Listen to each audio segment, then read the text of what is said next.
अस्सलाम वालेकुम dear students. आज की इस वीडियो में हम poem 1 the character of a happy life के जो एक्सरसाइजेज हैं उनको डिस्कस करने वाले हैं। इसकी रीडिंग हमने कर ली थी, इसकी एक्सप्लेनेशन हमने की थी पिछली वीडियो में, तो अगर आपने वो वीडियो नहीं देखी तो वो जाकर देख सकते हैं। तो अभी के लिए स्टार्ट करते हैं exercises. So let's get started.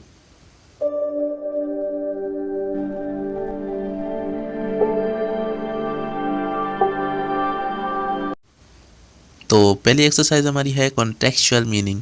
तो मैंने टेक्स्ट के हिसाब से हमें जो इनकी मीनिंग बनती है वो इनमें से कॉलम बी में से फाइंड करके हमें यहाँ पर सी में इनका आंसर लिखना है।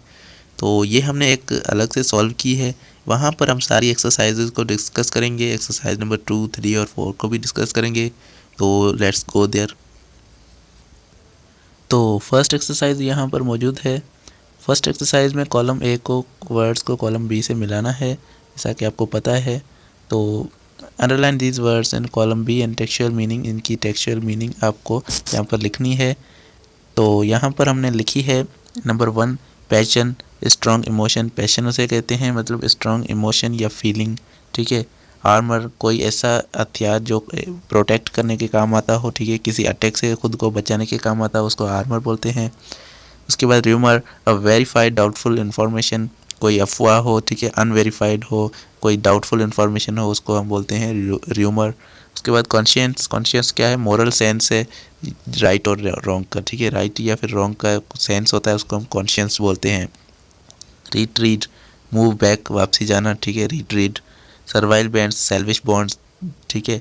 एनवी, जेलियस, जेलियस आपको पता है। र्यून, डिस्ट्रक्शन मीन्स तोड़ फोड़ करना, डिस्ट्रॉय करना। उसके बाद आगे नेक्स्ट है हमारा स्टेंजा वाली एक्सरसाइज, एक्सरसाइज नंबर 2, ठीक है। Work in pair, read the above poem, ठीक है। तो इसमें हमने क्या करना है, इनके जो बनते हैं हमारे पास स्टेंजा, उनकी एक्सप्लेनेशन देनी है, ठीक है। तो इसकी एक्सप्लेनेशन हम देते हैं। फर्स्ट स्टेंजा हमारी पोएम में ही लिखी हुई है। In first stanza the poem the character of a happy life sir Henry Wotton says that a happy man does not rely on others, he does not work according to others, others will, वो किसी भी दूसरे की मर्ज़ी के मुताबिक काम नहीं करता। He is neither a slave, वो कभी कोई गुलाम नहीं है। Are needs to weapon to protect him, अपने आप को उसको प्रोटेक्ट करने के लिए उसको कोई हथियार नहीं चाहिए, ठीक है।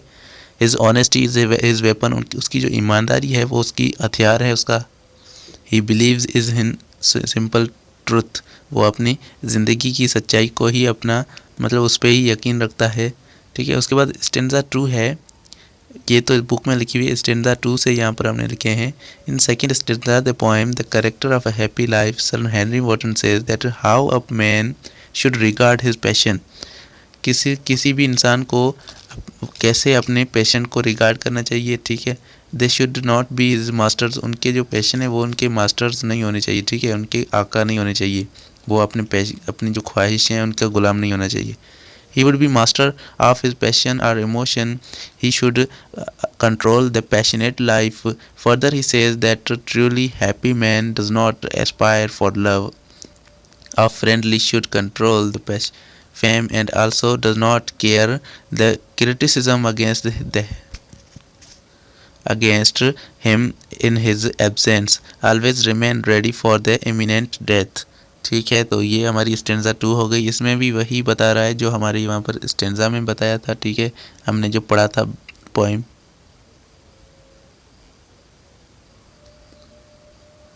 उसके बाद थर्ड स्टेंजा है। In third stanza the poem the character of a happy life sir Henry Wotton says that a happy man is neither jealous of those, इसमें वो किसी का जेलियस नहीं होता।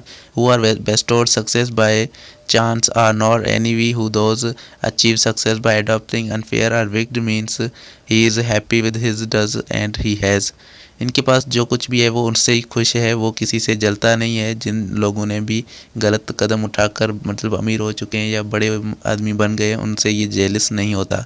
He knows the false praise always brings deep wounds that are difficult to heal, so that he never be happy again praise. Moreover, he follows the rules goodness and does adopt the rules of politics in his life, ठीक है। तो ये stanza number 3 थी। Stanza number 4 में है। In fourth stanza, the poem, the character of a happy life, Sir Henry Wotton says that sir Henry Wotton इसमें क्या कहते हैं हमें सर हेनरी वॉटन कहते हैं that he neither tries to come contact with those who spread rumors are not influenced by them. He always listened to voice of conscience and guided by it. He possesses well balanced, never flattery nor fear of ruin, can change the states of his mind. He remains firm and every situation of life. ये हर situation of life में खुश रहता है, ये किसी से जलता नहीं है, ये अपनी ज़िंदगी को लेकर कॉन्शियस होता है क्या गलत है क्या सही है। र्यूमर्स इनको कुछ नहीं बिगाड़ सकती कोई, ठीक है, हर चीज़ से ये आज़ाद है। नंबर 5 है इन 5th स्टैंजा, ठीक है, क्या कह रहे हैं Sir Henry Wotton says that happy man is always praised to God every day, early in the morning and late in the evening, in order to lead a happy life. He does not obtain the grace of God rather than worldly fame. He enjoys the free time of regarding the holy book and giving time his friend. He avoids them to harm or backbite to his free time. तो ये क्या करते हैं Henry Wharton यहाँ पर कहते हैं कि एक खुश इंसान खुदा की इबादत करता है सुबह सवेरे और शाम रात मतलब शाम को भी इबादत करता है जो उनको खुशी देती है, और वो दोस्तों के साथ भी घूमता फिरता है ताकि उनको खुशी मिले। नंबर 6 स्टैंजा है in 6th the last stanza of the poem Henry Wotton says that a happy man lives in life free of salary. ये गुलामी की ज़िंदगी से फ्री होता है। He is independent in his thoughts and action. He is free from all kinds of rope and fear. He does not feel over enjoyed by his attachment, ठीक है, to does not get hurt are by failure, ठीक है। ही possess to self control दो, ठीक है, ये आप यहाँ से पढ़ लेना। उसके बाद आगे चलते हैं exercise number 3, read the poem again and encircle the right option. इसमें क्या है, हमें पोएम को रीड अगेन करना है और उसके बाद इनको राइट क्वेश्चंस के राइट आंसर्स को टिक करना है। तो strong retreat of a happy man is, तो इसका जो सही आंसर है वो डी है, कॉन्शियंस, ठीक है। एक खुश इंसान का जो रिट्रीट है वो क्या है, ठीक है, वो कॉन्शियंस है। नंबर 2 है according to the poet a happy man cares about much about, तो एक हैप्पी मैन किसकी केयर करता है सबसे ज़्यादा, तो ये हमें बता रहा है पोएम के कैरेक्टर की सबसे ज़्यादा वो क्या करता है, केयर करता है, इसीलिए यहाँ पर सी सही होगा। उसके बाद है number 3, happy man room armour is his, एक खुश इंसान के जो आर्मर होते हैं, हथियार होते हैं, वो क्या होते हैं, वो इसका सही आंसर होगा बी, ऑनेस्ट। ऑनेस्ट थॉट्स होते हैं, ऑनेस्ट होते हैं, ठीक है।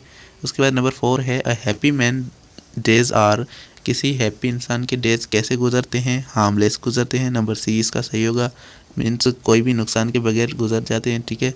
नंबर 5 में dash is the most skill of the honest man, इसकी स्किल क्या है ऑनेस्ट मैन की, तो इसमें हमें ट्रुथ बताया है, नंबर ए सही है इसका, ठीक है, ट्रुथ सही है इसका।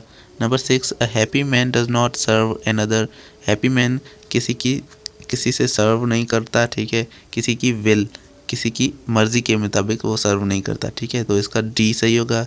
उसके बाद नंबर 7 है happy man soul is always prepared for, एक हैप्पी इंसान की जो रूह है वो किसके लिए प्रिपेयर होती है, नंबर डी सही होगा, डेथ, ठीक है, मौत के लिए प्रिपेयर होती है।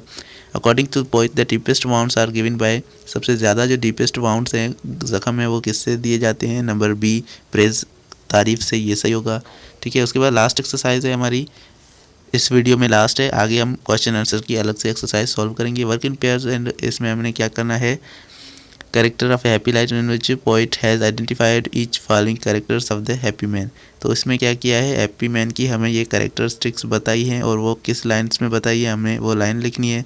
इंडिपेंडेंस हमने किस में बताया, the surest and other will, ठीक है, इसमें बताया है। Honesty whose armour is honest thoughts, ठीक है, और ट्रूथफुलनेस बताया, simple truth is utmost skill में, ठीक है। Ambition whose passion has not masters are, ठीक है, इस लाइन में हमें एम्बिशन का बताया है। Self control united on to the word by care, ठीक है, इसका भी हमें इस सेल्फ कंट्रोल में बताया, ठीक है। नंबर 6 में एनीवी हमें किस लाइन में बताया है, हुज एनीवी नन हैज़ के chance to raise nor voice, ठीक है, ये इसमें हमने बताया है। उसके बाद हमें बताया है number 7 no greed this man is freed from the servile bands में हमें बताया है नो ग्रीड के बारे में। पाइटी के बारे में हमें बताया है हु गॉड हैज़ डेथ, इस लाइन में हमें पाइटी के बारे में बताया है। ठीक है, तो स्टूडेंट्स आज की वीडियो में हमने इतना ही 4 एक्सरसाइज को सॉल्व किया। आगे वाली एक्सरसाइज में हम क्वेश्चन आंसर को सॉल्व करेंगे। So let's get, thank you so much for watching.